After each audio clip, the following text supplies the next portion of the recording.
Hey, good morning, friends. It's Joe. Welcome to my scripture reflection for Thursday, October the 19th. So, yesterday I told you I might not be with you today because I had doctor appointments, and it turned out I was a bit confused. My cardiologist appointment was yesterday. Good thing I realized it and made it to the appointment. Just as a quick note, a year after I was diagnosed with coronary artery disease, I'm basically in the same place with really not much that can be done for the clogged artery that I have. So I am just kind of moving forward. I feel there's lots of good I could still try to do with my life, and I'm not going to let these things hold me back. I will try to be a little less confused going forward, and I always appreciate being here with you. We're going to go right into the gospel today, so I'm going to ask you to quiet your minds and hearts, and I think we're going to have something that really rings us with truth that is going on today as it happened 2,000 years ago, which is oftentimes the gospel message. So let's quiet our minds and hearts as we prepare to hear from St. Luke chapter 11, verses 47 to 54. The Lord said, "Woe to you who built the memorials of the prophets, whom your fathers killed. Consequently, you bear witness and give consent to the deeds of your ancestors, for they killed them and you do the building. Therefore, the wisdom of God, I will send to them prophets and apostles. Some of them will be killed and persecuted, in order that this generation might be changed with the blood of all the prophets, shed since the foundation of the world, from the blood of Abel to the blood of Zechariah, who died between the altar and the temple building.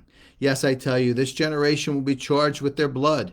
Woe to you, scholars of the law! You have taken away the key of knowledge. You yourselves did not enter, and you stopped those trying to enter."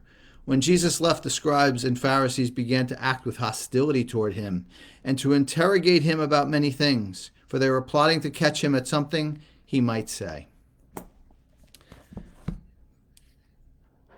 Oh, how interesting it is that we hear the Gospel of St. Luke from over 2,000 years ago, talking about bloodshed and conflicts amongst people and nations. And here we are today.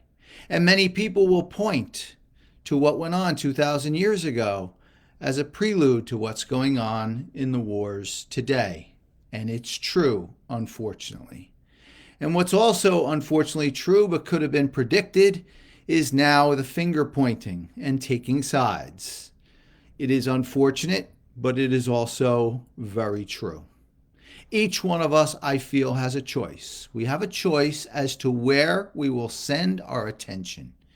Now, this situation, I know people have their own passions about it, and I do not in any way discourage that in a positive and a peaceful sense.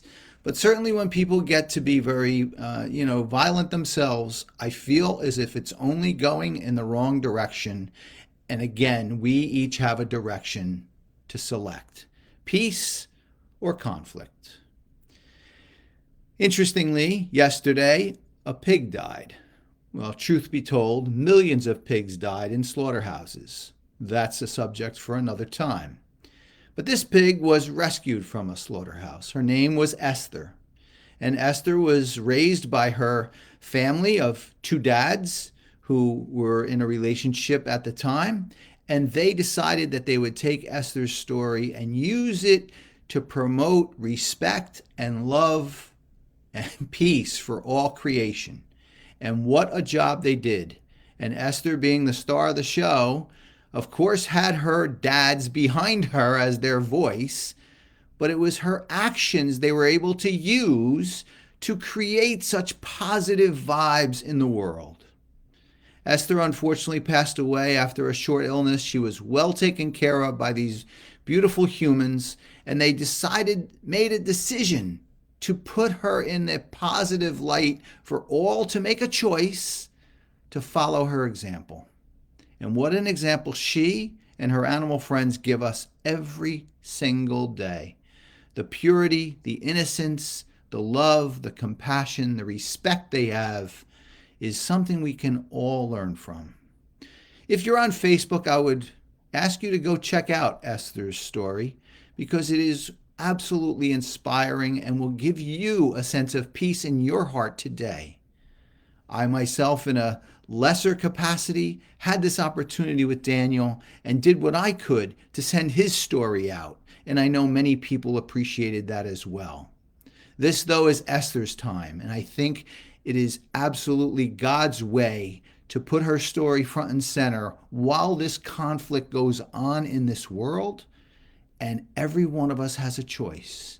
Do we follow the conflicts of the conflict and get immersed in that?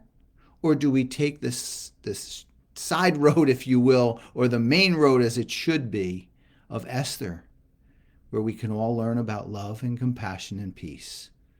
This is the main reason I am continuing to try to build my compassion and commitment page and courses and everything else, because I believe it is the way that this world will get out of the mode that we're in and into a way that we can have a better life for all creation by following those that are the animals we share this planet with.